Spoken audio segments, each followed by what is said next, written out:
पापा के जाने के बाद जिंदगी और भयानक हो गई।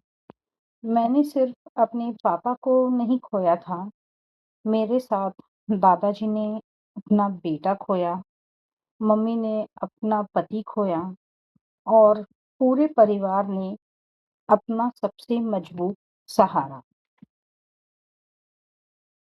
और घर में ऐसे लग रहा था कि घर में सब थे, सब हैं, लेकिन फिर भी कुछ खाली है। और मैं इस लॉस को बिल्कुल बर्दाश्त नहीं कर पा रही थी। मेरे हाथ काँपने लगे और वो लगातार काँप रहे थे, रुक ही नहीं रहे थे। जैसे मेरी बॉडी ने भी अंदर का दर्द सँभालने से मना कर दिया हो। मम्मी घबरा गईं। उन्होंने दादाजी को कहा, "इसके हाथ काँप रहे हैं, रुक नहीं रहे हैं।" फिर दादाजी मुझे पास के क्लिनिक ले गए और डॉक्टर ने चेक किया, कहा कि ये शॉक का असर है और कहा कि आराम करो, ठीक हो जाएगा। लेकिन डॉक्टर को कौन बताता कि अब आराम करने के दिन नहीं हैं। उस दिन मुझे समझ आया कि दर्द सिर्फ आँसुओं में नहीं होता, कभी-कभी वो हाथों की कंपन बन जाती है। और जैसे सब रिचुअल्स बाकी थे, तो रिश्तेदार भी आ रहे थे। कुछ तो चुप रहे, लेकिन कुछ रिश्तेदारों के शब्द और ज़्यादा चुभने वाले थे।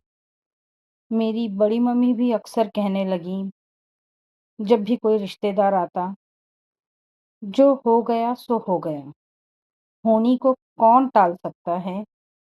बेटी की शादी करवाए बिना ही चले गए।" जैसे कि पापा का जाना सिर्फ एक अधूरा काम था।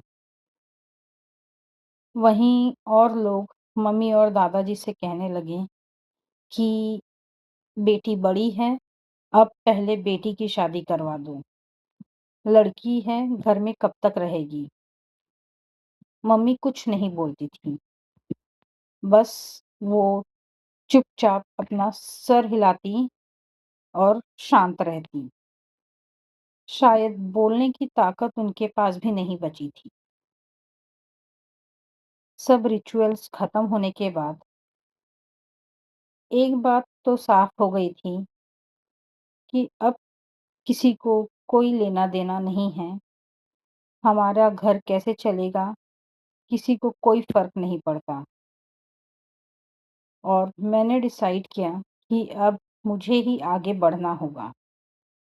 मैं जॉब ढूँढने लगी और कुछ दिनों के बाद मुझे मिली मेरी पहली जॉब और सैलरी थी सिर्फ़ 2000। आज शायद ये रकम छोटी लगे, पर उस वक़्त ये मेरी हिम्मत थी, मेरी पहली जीत थी और मेरा पहला कदम। मैं जानती थी कि ये शुरुआत है और ये सिर्फ़ जॉब की शुरुआत नहीं थी, ये मेरी ज़िम्मेदारी की शुरुआत थी।